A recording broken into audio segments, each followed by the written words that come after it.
કેમ છો વિદ્યાર્થી મિત્રો? પ્રજાપતિ ક્લાસીસમાં આપનું હાર્દિક સ્વાગત છે. આપણો ટોપિક ચાલે છે ડાયરેક્ટ ઇનડાયરેક્ટ સ્પીચ. આપણે આગળના 4 વિડીયો જોયા.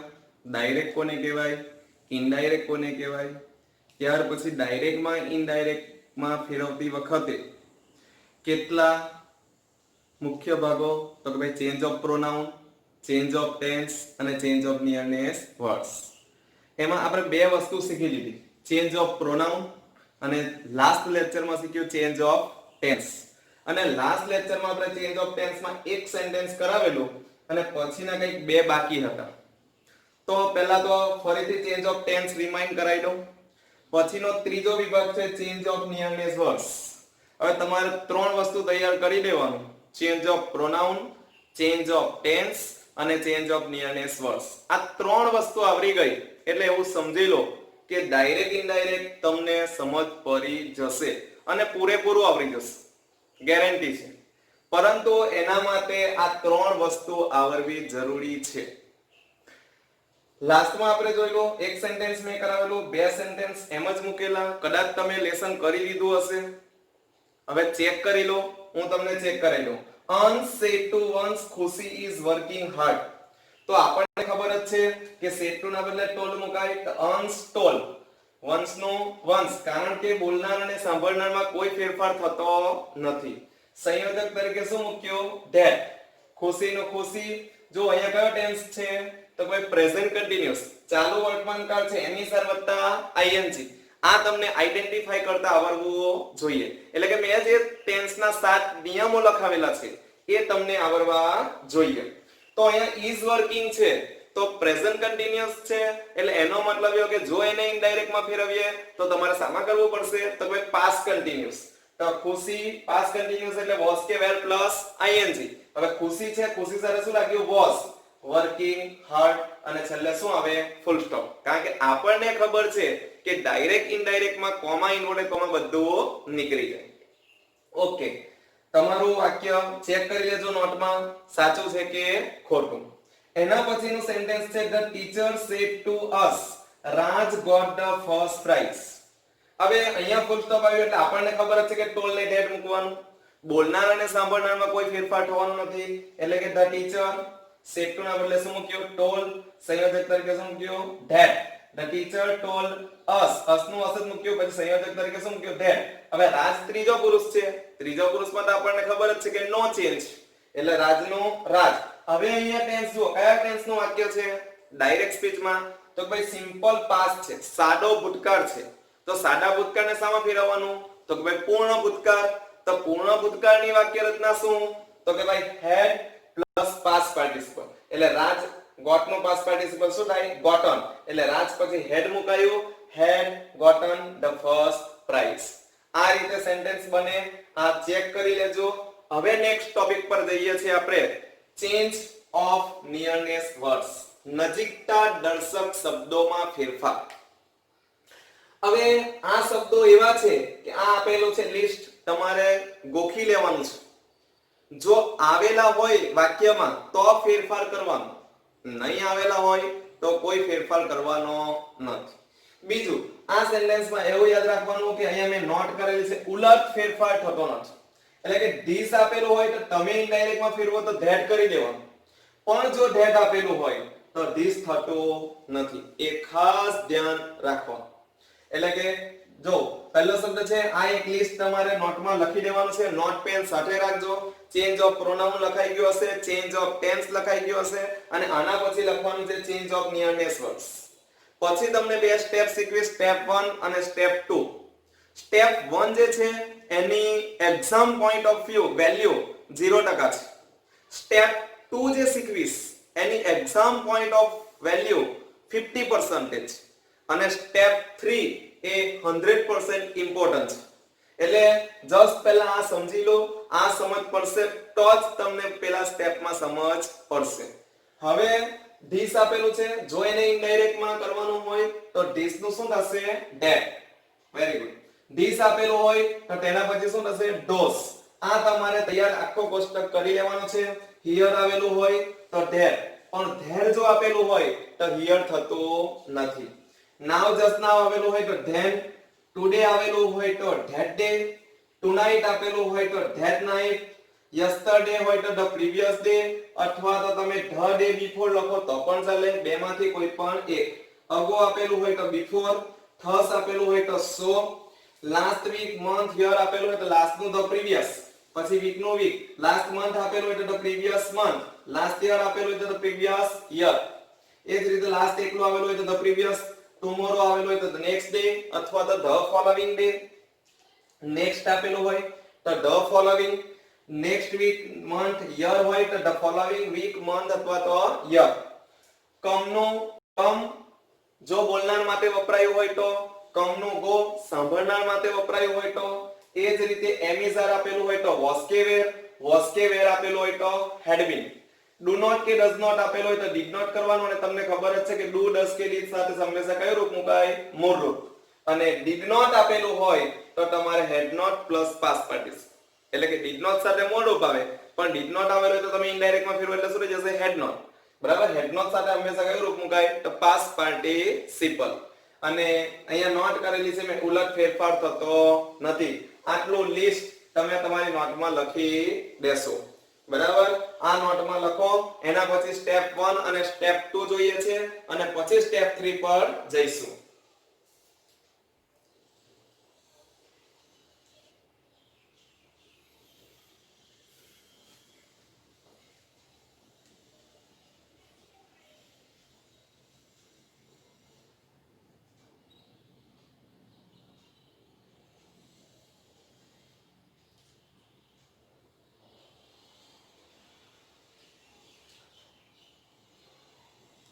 હવે હું એવું સમજુ છું કે દરેક વિદ્યાર્થીનું લખાઈ ગયું હશે.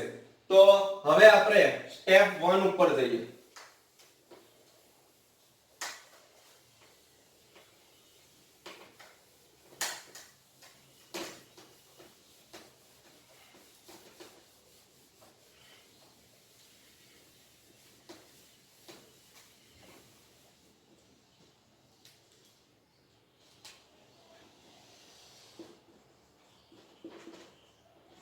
સ્ટેપ 1.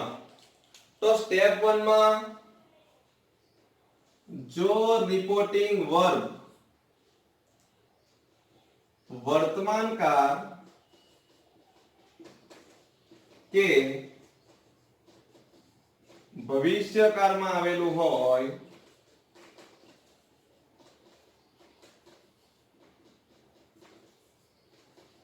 તો કાળમાં કોઈ ફેરફાર થતો નથી.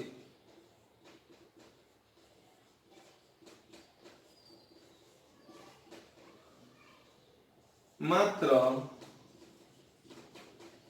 બોલનાર અને સાંભળનારમાં જ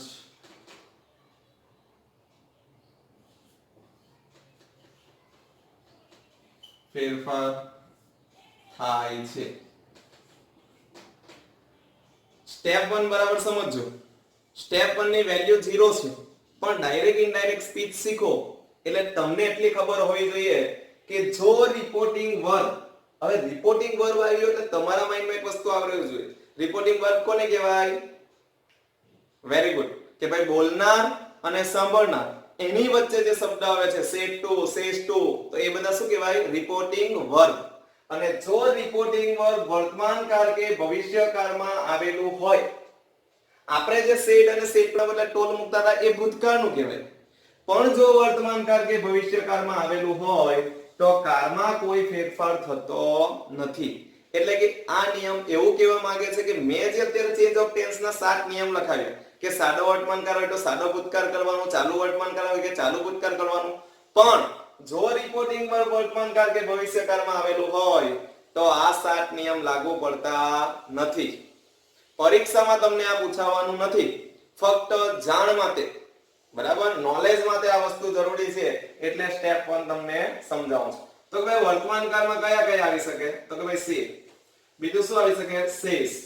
ત્રીજું શું આવી શકે? સે ટુ. ચોથું સેસ ટુ. હવે આ વર્તમાન કાળના કહેવાય. ભવિષ્ય ભવિષ્યકાળમાં શું હોઈ શકે?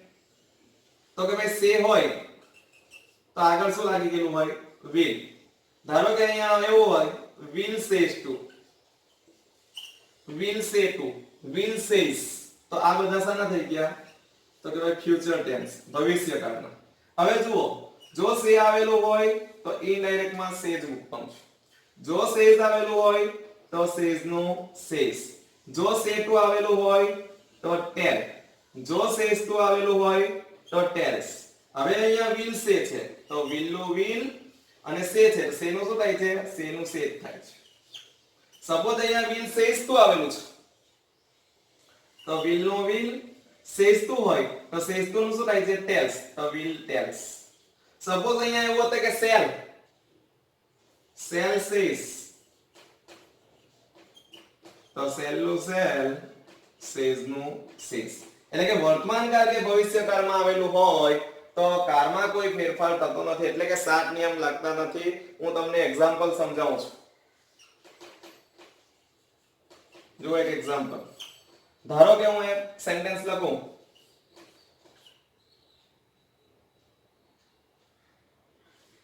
Dev says to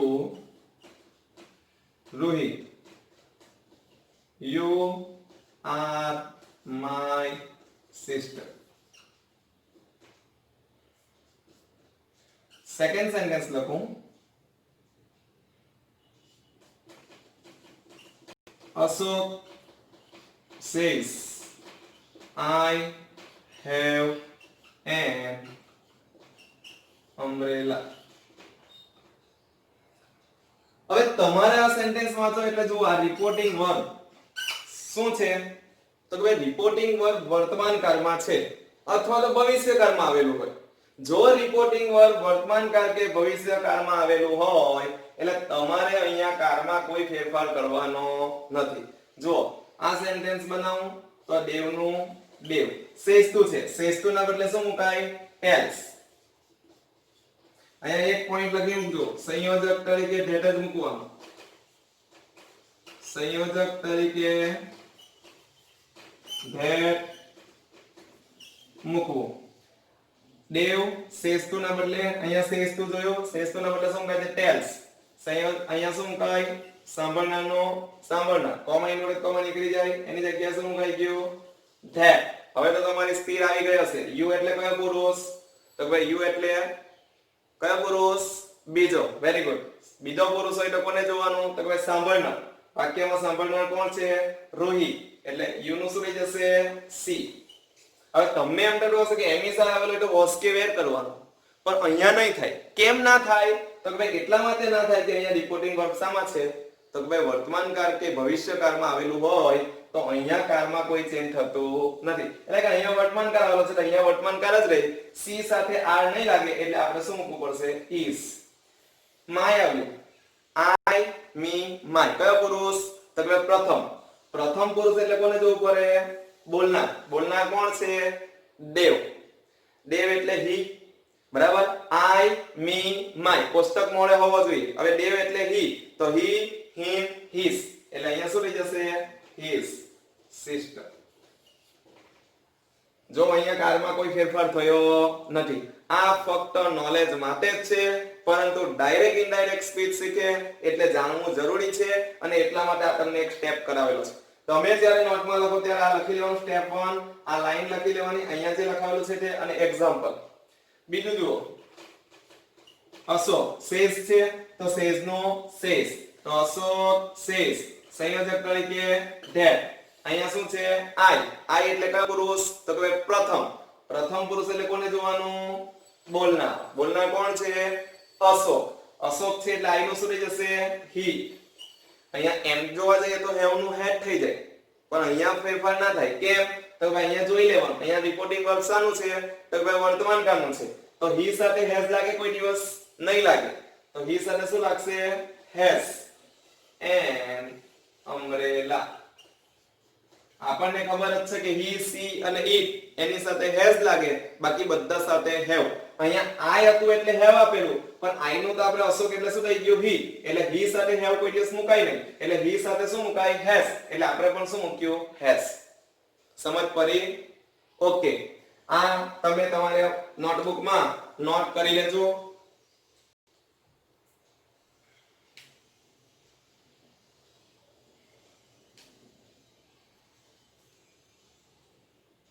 દરેક વિદ્યાર્થી એકદમ વ્યવસ્થિત લખી લે, કારણ કે આ બધું જરૂરી છે. જો તમે વ્યવસ્થિત નહીં લખશો તો તમે જ્યારે સ્ટડી કરશો એક્ઝામ વખતે ત્યારે તમારી પાસે આવું મળશે નહીં. ગ્રામરમાં પણ આવું ઈઝી આપેલું નથી, બરાબર? એટલે change of pronoun, change of tense, change of nearness words લખી દીધા. પછી સ્ટેપ 1 આ લખી લેવાનું છે તમારે.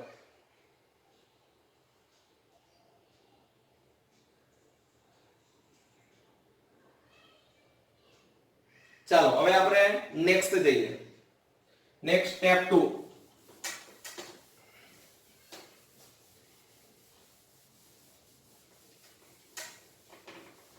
સ્ટેપ 2 જોજો, એ એક્ઝામ પોઈન્ટ ઓફ વ્યૂ તમારે 50% વેલ્યુ છે, 50% વેલ્યુ છે. એક્ઝામમાં જો આવું સેન્ટેન્સ પેરેગ્રાફમાં પૂછાઈ ગયું તો તમારે ધ્યાન રાખવું પડશે. જો RS લખ્યું એટલે શું? Very good. Reported speech. Reported speech એટલે તમારા માઇન્ડમાં શું આવ્યું? તો કે ભાઈ ડબલ ઇન્વર્ટેડ કોમામાં આખું જે વાક્ય આવે તેને શું કહેવાય? Reported speech. જો રિપોર્ટેડ સ્પીચમાં આવેલું વાક્ય સનાતન સત્ય હોય, સનાતન સત્ય, સામાન્ય સત્ય, ગણિત કે વિજ્ઞાનનો સિદ્ધાંત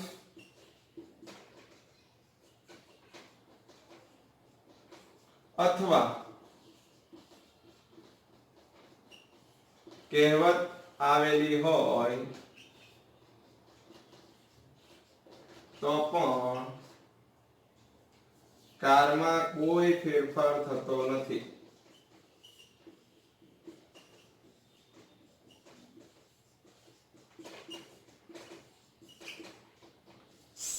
શેડ આવેલું હોય તો શેડ, શેડ 2 હોય તો શું મૂકે છે? ટોલ. સંયોજક ધેટ. જો આ પણ તમને એક્ઝામ્પલ સમજાવી દો. જો રિપોર્ટેડ સ્પીચમાં આવેલું વાક્ય કેવું હોય? સનાતન સત્ય, સામાન્ય સત્ય હોય, ગણિત કે વિજ્ઞાનનો સિદ્ધાંત આવેલો હોય અથવા તો કહેવત આવેલી હોય. રિપોર્ટેડ સ્પીચ એટલે શું? ડબલ ઇન્વર્ટેડ કોમામાં આવેલું વાક્ય હોય તો પણ કાળમાં ફેરફાર નથી થતો. એક ફેરફાર ક્યારે ના થાય? તો ભાઈ વર્તમાનકાળ કે ભવિષ્યકાળમાં રિપોર્ટિંગ વર્બ આવેલું હોય તો કાળમાં ફેરફાર નથી થતો. અને રિપોર્ટેડ સ્પીચમાં આવેલું વાક્ય જો સનાતન સત્ય હોય, ધારો કે એક સેન્ટેન્સ લખીએ, our science teacher said the earth is round. તો આ એક સેન્ટેન્સ આપેલું છે. તો જુઓ, આ જે છે તે રિપોર્ટેડ સ્પીચ. હવે રિપોર્ટેડ સ્પીચમાં આવેલું વાક્ય કેવું છે? the earth is round. પૃથ્વી કેવી છે? ગોળ. આપણને બધાને ખબર છે આ સનાતન સત્ય છે. તો આ સેન્ટેન્સ નું બનાવવાનું હોય તો our science teacher said હોય તો said. તમને એમ થતું છે કે અહીંયા જો ભૂતકાળ આવ્યો હોય તો અહીંયા તો is નું વોશ કરવું જ પડે. પણ અહીંયા આવેલું વાક્ય જુઓ, રિપોર્ટેડ સ્પીચમાં આવેલું વાક્ય કેવું છે? તો ભાઈ સનાતન સત્ય છે. અને એ જો સનાતન સત્ય હોય તો said આવેલું હોય તો said અને said 2 આવેલું હોય તો told. તો said that the earth, આખું વાક્ય તેવું ને તેવું લખી દેવાનું, is round. અહીંયા ધ છે એ સ્મોલ થઈ જાય. ધારો કે બીજું સેન્ટેન્સ લખું, my friend said to me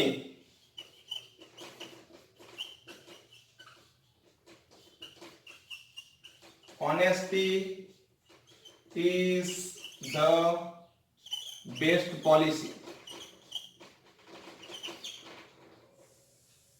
ધારો કે આ એક સેન્ટેન્સ છે. બીજું, my friend said to me, બરાબર, honesty is the best policy. તો આ શું છે? તો કે ભાઈ કહેવત આવેલી છે. કહેવત આવેલી હોય તો આનો મતલબ શું થાય? પ્રામાણિકતા જ એ સૌથી ઉત્તમ નીતિ છે. તો આમાં પણ સેટ 2 છે, તો સેટ 2 ના બદલે શું મૂકી દેવાનું? ટોલ્ડ. તો માય ફ્રેન્ડ ટોલ્ડ મી, પહેલો ફેરફાર, કોમા ઇન્વર્ટેડ કોમા નીકળી જાય, ધેટ honesty માં h કેવો થઈ જાય? Small. honesty is the best policy. આ બે સ્ટેપ ઓછા ઇમ્પોર્ટન્ટ છે, આ થોડું ઇમ્પોર્ટન્ટ છે, ધ્યાન રાખજો. આપણે ચેન્જ ઓફ પ્રોનાઉન શીખી ગયા, ચેન્જ ઓફ ટેન્સ શીખી ગયા, change of nearness words step 1 step 2 અને હવે પછી જે સ્ટેપ 3 જવાના છે અને એ સ્ટેપ 3 માં આપણે 5 પ્રકારના સેન્ટેન્સ શીખવાના છે અને 5 પ્રકારના સેન્ટેન્સ આવડશે તો જ તમને ડાયરેક્ટ ઇનડાયરેક્ટ સ્પીચ નો પેરેગ્રાફ આવડશે, ડાયરેક્ટ પેરેગ્રાફ આવડશે નહીં. એટલે સ્ટેપ 3 માં એસેરેટિવ, ઇન્ટ્રોગેટિવ, ઇમ્પેરેટિવ, એક્સક્લેમેટિવ અને ઓપ્ટેટિવ આ 5 પ્રકારના સેન્ટેન્સ શીખવાના છે. બરાબર ધ્યાન આપજો. નહીં સમજ પડે, જો કંઈક તકલીફ હોય, ડાઉટ હોય તો આ મારો નંબર છે, આ નંબર ઉપર તમારો ડાઉટ મને સેન્ડ કરી દેજો, તમને એનો આન્સર મળી જશે. અને આ નોટમાં નોંધ કરી લેજો આ વાક્ય અને બે એક્ઝામ્પલ કે જેથી કરીને તમને ખ્યાલ રહે. અત્યારે કદાચ યાદ રહે, પછી ભૂલાઈ જાય, એના કરતા નોટમાં નોંધ કરેલું હોય તો તમને યાદ રહેશે. Thank you very much.